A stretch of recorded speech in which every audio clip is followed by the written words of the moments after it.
le fait du jour.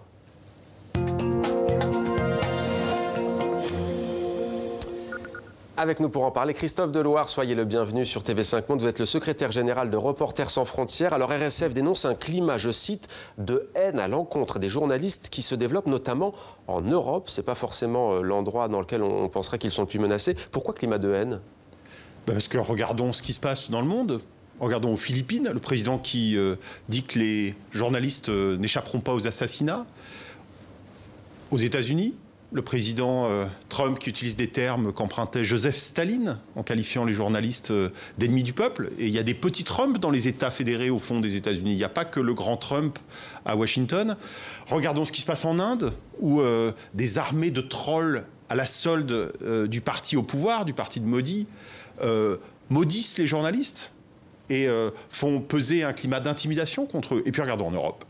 Et en Europe, par exemple en Slovaquie, où le Premier ministre, pendant 10 ans, Robert Fico, n'a cessé d'insulter les journalistes, de les qualifier de hyènes, de prostituées anti-slovaques, lorsqu'il s'avisait de lui poser des questions sur l'utilisation des fonds publics. Ça peut sembler que des mots, on peut se dire, mais tout ça, c'est de la... Jan Kuciak et sa compagne ont été assassinés. Et on arrive à la fin à un assassinat. Parce qu'à force d'affaiblir le journalisme, de remettre en cause la légitimité des journalistes, on peut pousser des esprits faibles ou des mafieux. Et en l'occurrence, en Europe, il y a eu quand même 2 assassinats en un an. À Malte, puis en Slovaquie. À Malte, la journaliste Daphne Caruana Galizia qui est elle aussi sur des faits de corruption. Hein.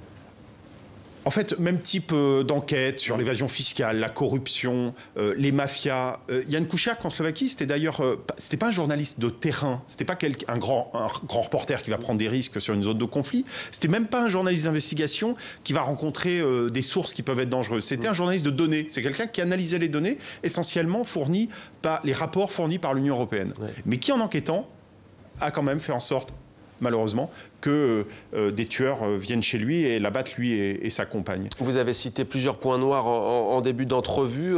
Parlons de la Turquie aussi, où on a vu beaucoup de journalistes inquiétés ces derniers temps avec des peines démesurées, perpétuité. Parlez-nous de ce pays. La situation turque, elle est malheureusement de plus en plus sinistre. On pouvait penser qu'après le référendum sur la constitution en Turquie, certains disaient mais Erdogan là, va se calmer, il aura établi son nouveau régime présidentiel et ça va se calmer. Ça n'a pas du tout été le cas. Au cours de cette année, des peines de prison à vie incompressibles ont été édictées contre des journalistes qui n'avaient fait que leur travail, qui n'avaient fait qu'utiliser très légitimement leur liberté d'expression. Tous souvent accusés de terrorisme et d'avoir des liens notamment avec le PKK. Une note d'espoir peut-être où la liberté progresse ? Mais il y a quand même des démocraties, et d'ailleurs particulièrement, singulièrement certaines démocraties du Sud, où les choses progressent. En Gambie, où après le départ du président, prédateur de la liberté de la presse, Yahya Jammeh, la situation s'est notablement améliorée. En Corée du Sud, avec l'arrivée du nouveau président sud-coréen, qui est défenseur des droits de l'homme et qui a mis fin aux politiques menées par les autorités précédentes, ou en Équateur, avec le départ du président Correa, qui insultait lui aussi les journalistes. Son successeur, Lénine Moreno, fait un peu mieux en matière de politique. Et on profite de votre venue, non pas pour parler de ce classement, mais sur la concentration des médias. Elle est devenue spectaculaire en France et dans d'autres pays. En France, ils sont 9 milliardaires à détenir la quasi-totalité des journaux, des radios, des télés, Dassault, Bouygues, Niel, Arnaud, Bolloré, Drahi, Pinault, Pigasse, Lagardère. On n'en oublie aucun. Ils sont 9, ça vous inquiète ? Alors plus que la concentration, c'est les conflits d'intérêts. C'est le fait que des médias peuvent servir à d'autres choses. Et là, je regardais votre reportage juste avant sur Vincent Bolloré, sur son placement en garde à vue et sur le Togo.